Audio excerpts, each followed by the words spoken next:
Ek wil vandag gesels oor die onderwerp ek het nie, want ek vra nie. Jeremia 33 vers 3 lees ons, roep my aan en ek sal antwoord en jou bekend maak groot en ondeurgrondelike dinge wat jy nie weet nie. Ek wil weer lees, roep my aan en ek sal antwoord. Jou bekend maak groot en ondeurgrondelike dinge wat jy nie weet nie. Hier is nie 'n maar, 'n as of wanneer ek tyd het of sê nou maar. Hier is 'n duidelike oproep wat gemaak word. Jakobus 4 vers 2 en 3 sê van ons, julle het nie omdat julle nie bid nie. Julle bid en ontvang nie omdat julle verkeerd bid. Daar's meer rondom dit geskryf, jy kan dit gerus gaan lees by die huis. Maar julle het nie want julle bid verkeerd. Ons vra baie keer, ons ken die Here wanneer ons in nood is. Ons sien in hierdie gedeelte, as ons die Jeremia 33 gaan lees, is dit waar Jeremia in die gevangenis gegooi was, want hy het gegaan met 'n boodskap dat die koninkryk tot niet gemaak sal word en die koning het nie gehou daarvan nie. Toe gooi hom in die tronk. Is dit nie wat nog steeds gebeur in hierdie dag en datum nie? Wanneer iemand kom en die waarheid verkondig, dan word hulle uit die weg geruim. Hulle word weggevat, weggeneem, sodat ons nie langer dit hoor nie, sodat ons gewete ons nie aankla nie. Ek vermy iemand, want daardie persoon praat die waarheid. Hy laat my so 'n bietjie dink, hy irriteer my, want my gewete pla my, wanneer ek met hierdie persoon praat, wanneer ek in sy teenwoordigheid of in haar teenwoordigheid kom. Ons sien hier's 3 komponente van sekerheid in hierdie teksvers. Die eerste een is, roep God aan. God sal antwoord. Hy sal bekend maak groot en ondeurgrondelike dinge, wonders sal hy ons bekend maak. En ons het baie keer so verval in 'n afgewaterde godsdienstige lewe, dat ons nie meer die wow van God se doen en laat in ons lewe ervaar nie. Ons mis uit, ons sien dit by ander mense, ons sien dit in byeenkomste, en dan dink ons moet hardloop daar waar daar geraas word en geskree word en dinge gedoen word om 'n wow effekte te kry, terwyl ek dit in my binnekamer van God kan ontvang. Ek hoef nie in 'n byeenkoms te gaan waar ek opgesweep word, waar ek opgery word om sekere emosies te ervaar nie. Want om God te dien is nie 'n emosionele saak nie, is nie 'n gevoelssaak nie, is 'n wete. Om iemand lief te hê is miskien gebaseer op emosies en gevoelens, maar dis 'n wete. Want ek voel nie altyd lief vir iemand nie. Ek voel nie altyd lief vir God nie. Want partykeer bevraagteken ek God. Partykeer sê ek, Here, waar is U? Hoekom Here laat U dit toe? Partykeer verstaan ek nie hoe 'n liefdevolle God kan toelaat dat klein kindertjies gedood en mishandel word. Hoekom sterf jong mense in die vleuer van hulle lewe?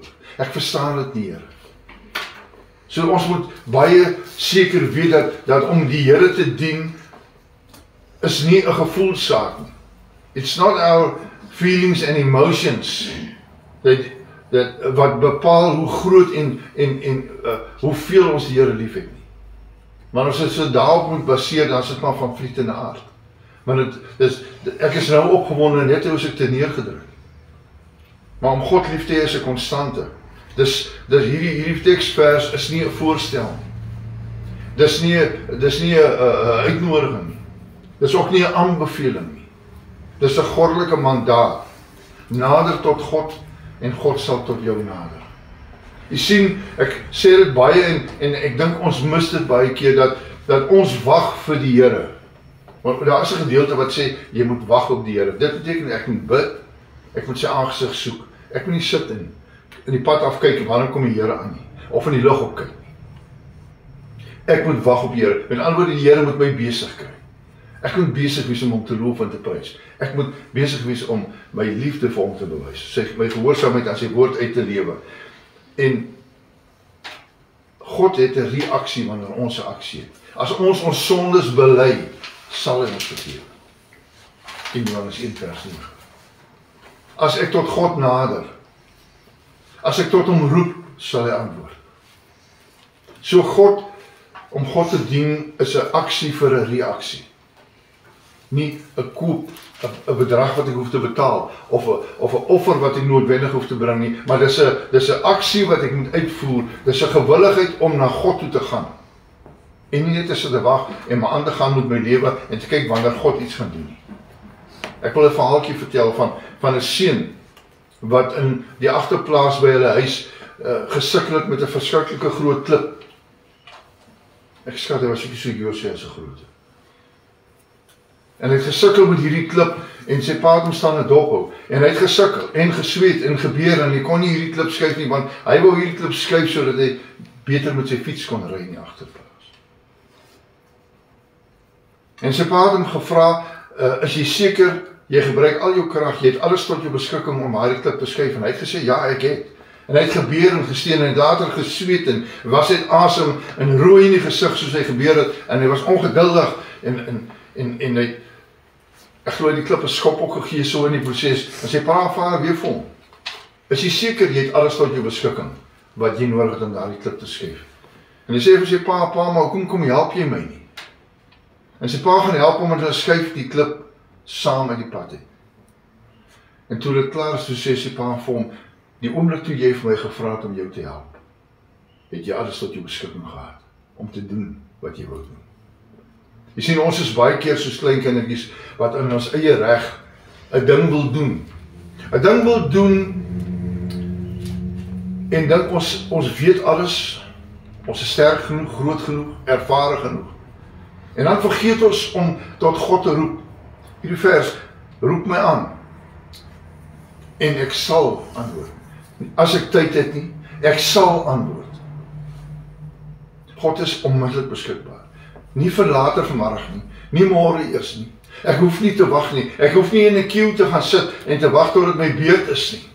As ek God aanroep, kry ek 'n reaksie. Nie altyd die antwoord wat ek en u wil hê nie, weliswaar nie. Maar ons kry antwoord, ons kry 'n reaksie. Partykeer vat God nie die probleem weg in ons lewe nie. Hy vat nie die berg weg nie, maar hy wys vir ons hoe om oor die berg of om die berg te gaan. Hy neem ons oor die berg om ons sterker te maak, om ons voor te berei, dat wanneer ons bo op die kruin kom, dat ons gereed is vir dit wat aan die kant die berg is, wat voor lê. Soos die Israeliete in die woestyn nie as 'n straf geloop het nie, maar om hulle voor te berei, om hulle slawe mentaliteit te verloor, af te lê. En God wil baie keer hê ons moet uitkom uit dit waaraan ons vasgevang is. God wil hê ons moet uit ons comfort zone uitstap. Daar waar ons veilig voel. Die gewoontes en die maniere en die lantuintjies wat ons om ons vasgemaak het en gebou het en glo en verkondig, want dit is hoe ons veilig voel, want dit is wanneer ek nie so blootgestel voel. As jy nog nie God geroep het nie, het jy nog nie alles tot jou beskikking om te doen wat jy moet doen en wat jy wil doen. Daar is soveel onopgeëiste seëninge by God, wat ons nie ontvang nie, bloot weens die feit van nalatigheid of versuim om God aan te roep. Ons probleem is nie onbeantwoorde gebede nie, maar ongeuiterde gebede. Dis die probleem. Dit wat ons nie bid nie. Want wanneer bid ons? Kom ons wees eerlik. Wanneer die tekkie die teer tref, when the pawpaw strikes the fan, dan sê ons, ag Here, en dan weet ons sommer waar ons Bybel ook is. En baie keer kom ons dan agter, maar ek soek, en ek blaai rond, want ek weet eintlik nie so lekker nie, want ek is nie so gereeld hier nie. Ek weet eintlik so lekker waar om te gaan soek vir die antwoord nie. Ek weet nie waar is dit wat God vir my wil sê nie, want ek val so 'n bietjie rond, want ek is nie so gereeld in die Bybel nie. Partykeer, vir party mense is die Bybel maar net 'n tea coaster om hulle koppie op neer te sit, op die bedtafel. Vir my was dit baie lang iets wat ek maar nou uit die pad het neergesit het. O ja, ek het dan respek gehad, want dit is die woord van God. Ons roep nie, so ons kan nie, God kan ons nie antwoord nie. Daar is soveel onopgeëiste seëninge. Glo vir my, daar is soveel dinge wat ons miskien begeer, soveel dinge wat ons gehoop het om te kry in ons lewe, wat ons nie ontvang nie, dinge wat ons nog nie eens aan gedink het nie, omdat ons nie vra nie. Ons loof God omdat hy alwetend en alomteenwoordig is, omnipotent, wat is die woord? Hy is oral teenwoordig, God is oral. Hy is nie beperk tot een plek, tot een mens nie. Maar dan gaan doen ons dinge sonder om in ag te neem. Ons gaan doen dit in eie reg en krag. En wanneer ons probleme vra, dan vra ons gou, hoe kan God? Waar was God gewees? Wanneer ons probleme kry. Dan kom die vraag. Ons glo dat God die wêreld in 6 dae geskaap het. En alles daarop. Maar ons versuim om hom om hulp te vra in ons finansies, in ons verhoudingslewe, in ons besigheid. Ons dink nie, ons ag hom nie genoeg om ons te help daarmee nie, want ek het hierdie slim boekhouer. Ek het dalk hierdie terapeut wat vir my vertel van hoe ek my vrou en my man moet hanteer. Ek het dalk mense om my, wat ek my mee omring, middele om my te help om te cope, om antwoorde en oplossings te probeer soek. Al wat ek moet doen is, ek moet roep na God en hy sal my antwoord. Want die antwoord vir alles wat ons ervaar, elke probleem, elke ding, is reeds in die Bybel opgeteken. Ons moet net gereeld lees, ons moet net bekend raak met God se woord. En dit is soos die woord sê, my volk gaan ten gronde weens 'n gebrek aan kennis. Nie gebrek aan kennis aan die materiële en die tegnologie nie, maar gebrek aan kennis van God se woord. Dit laat ons onbekwaam. Ons weet nie waartoe ons in staat is nie. Ons weet nie wat ons tot ons beskikking het nie. Ons weet nie hoe om te maak nie. Want ons ken nie die woord van God nie. Dikwels wil ons net so 'n R50 se waarde van God hê. Dit is amper soos koopkrag wat ons gaan koop. Ek wil net die ketel laat kook en vanaand 'n warm bad hê. Dan sal ek weer môre verder werk. Ons soek net so 'n R50 se waarde van God. Ons net genoeg om vir die oomblik deur te kom en te oorleef. Ons soek uitkoms en opwinding, maar ons soek nie transformasie nie. Nee, Here, ek wil tog nie, Here, nie soveel nie. Wanneer die Here jou uit jou comfort zone uithaal, wanneer die Here jou dinge laat doen wat jy nie gedink het jy kan doen nie, of wat jy getwyfel het aan jou vermoë, wanneer God jou voor mense neersit om te praat, en jy het nog nooit 'n begeerte daarna gehad, of 'n vermoë gehad om dit te doen nie, maar God bemagtig jou. Wanneer jy praat en deel met mense, en so tussendeur, dan kom jy agter, maar jy weet nie wat jy besig is om te praat nie, en jy weet nie hoe jy geweet het om dit te sê nie, maar dis God se gees wat jou dryf, dis God se gees wat jou lippe beweeg, wat die woorde vorm, wat jy moet sê, maar dis wat God vir mense en vir jouself wil sê. Ons moet minder vasklou in ons comfort zone. En ons moet meer gereeld roep na God, nie net in tye van nood nie. We pray enough to get by, not enough to get beyond. Ons vra net so vir elke dag se brood. Nee. Want jy sien, God ken die einde van die begin af. Hy weet wat môre en oormôre, oor 'n jaar in my en u lewe gaan gebeur. Dis baie goed dat ons dit nie weet nie. Ons is geneig om in tye van nood te bid en te sê, Here, in die Here se aangesig te soek, wat nie verkeerd is nie. Maar ons moet ook begin en onthou dat ons in tye van voorspoed op die Here moet aanroep. Die Here moet nader en vra, Here, hoe moet ek maak? Lord, how must I spend my money? How must I live? Hoe moet ek dit wat ek het gebruik, Here? Dat dit tot voordeel van my en u se verhouding is. Dat dit tot voordeel van die koninkryk is. Jy sien, want alles wat goed is, kom nie noodwendig van God af nie. En alles wat sleg is, kom nie noodwendig van die duiwel af nie. Want God laat baie keer dinge toe om ons aandag te trek, om ons te help vorm. God laat baie keer dinge toe, omdat hy weet, ons sal andersins nie groei en vorm om te doen wat ons moet doen in die lewe nie. En baie van die dinge wat op ons pad kom, is deur onsself bewerkstellig. Ons eie eer, ons eie voorspoed, ons eie teëspoed. is baie keer die gevolg van onsself. Soms van ander mense wat insprake maak in ons lewe. En ek wil vanoggend weer sê dat wanneer daar voorspoed in my lewe is, moet ek vir God dank daarvoor. En ek moet sê, Here, wys vir my of dit van U af is, want jy sien, die vyand kom ook met voorspoed. Want hy weet, hy moet swaar kry en siekte en negatiewe, gaan hy ons nie in sy kamp kry nie. Maar wanneer hy vir my en U voorspoedig maak, dan steel hy ons fokus, soos in die tuin van Eden. Wanneer ons hierdie oplewing belewe en ons sê, nee, maar ek moet kerk gaan, ek moet my Bybel lees, ek moet tyd maak vir die Here, dan vra hy net, is dit so, is dit nodig, kyk hoe geseënd is jy. Hy sê nie noodwendig God seën jou nie, hy sê kyk hoe geseënd is jy. En dan laat hy ons twyfel.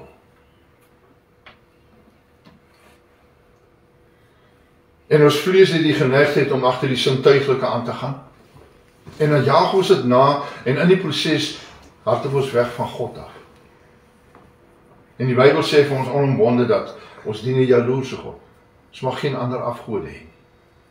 Nie my vrou, my kinders, my werk, my voorspoed, my materiële besittings, niks mag tussen my en God staan. My eerste liefde moet wees God. Maar in die oggend as ek wakker word met my eerste, voor ek vir my vrou, my man, my kinders, môre sê, my hond, my kat, my budgie, moet ek sê, môre Here, dankie vir die nag, dankie vir die dag. Dan moet ek met God praat. Ek moet tyd maak vir die Here. Ek moet nie net tevrede wees met 'n R50 voucher, wat my vir 'n oomblik gaan deurdraai. Ek sal maar later weer plan maak nie. Nee. Ons kan nie waarde en ons kan nie God beperk nie. Ons kan nie waarde heg aan God se hulp nie. God se hulp is meer as wat ons kan hanteer. Sy voorsienigheid groter as wat ons kan dink. En ja, baie keer gebeur dit nie soos wat ons vra nie. En iemand kan vanmôre vir my sê, maar Gerard, ek roep en ek vra, maar dit voel vir my God hoor my nie. Daar's 'n paar goed wat ons seker vir onsself moet vra, dan vra ek vir die regte rede. Vra ek met die regte motief. Wat is my attitude waarmee ek iets vra? Is dit net omdat ek nood het? Is dit net omdat ek begeerte het? Is dit net omdat ek maar getroffer? Ek vra maar vir ingeval die Here sal hoor, vir ingeval die Here sal voorsien, ek weet nie. Ons hoef nie te nek en te whine by God nie, maar ons moet gereeld vir God vra. Hy sê, herinner my aan my beloftes. Maar as ek nie sy woord ken nie, as ek nie gereeld lees in die woord nie, as ek nie weet waar daar staan nie, dan kan ek God nie herinner aan sy beloftes nie, want dan weet ek nie wat die beloftes is nie. Dan is die beloftes wat ek God wil aan herinner, miskien my eie begeertes, en nie God se beloftes vir my. Ek sluit af, en ek sê weer, roep my aan, en ek sal jou antwoord en bekend maak, ondeurgrondelike dinge, wonders, dinge wat jy nie gedink het nie, dinge wat jy nie geken het nie. If you want to experience the fullness of life, call on God. Hemelse Vader, ek sê baie dankie in die oggend, vir U genade en krag. Here, dankie vir die wete dat ons iemand net van aanroep. Here, dat U sal antwoord, dat U sal bekend maak, Here, en dat U vir ons dinge sal wys wat so wonderbaar is, wat ons nie sal besef het tot nou toe nie, Here. Ek vra dat U sal wees met elke persoon wat hierdie woord hoor, Here, dat ons van nou af U woord sal bestudeer, Here, sodat ons weet wat se beloftes daar vir ons is, Here, dat ons nie in eie reg uit vlees of materiële begeerte dinge sal vra en eis van U nie. Maar dat ons vra vir die regte rede, dat ons sal bid, nie sal versuim om te bid nie. Soos wat U gepraat het met Jeremia, toe hy in die gevangenis was, Here, praat U met ons in omstandighede. Voor ons nog vry is, voor ons nog verlos gemaak is daarvan, het U vir ons reeds beloftes en wonderlike dinge wat U vir ons voorhou. Ons dank U daarvoor, in die naam van Jesus Christus. Amen. Amen.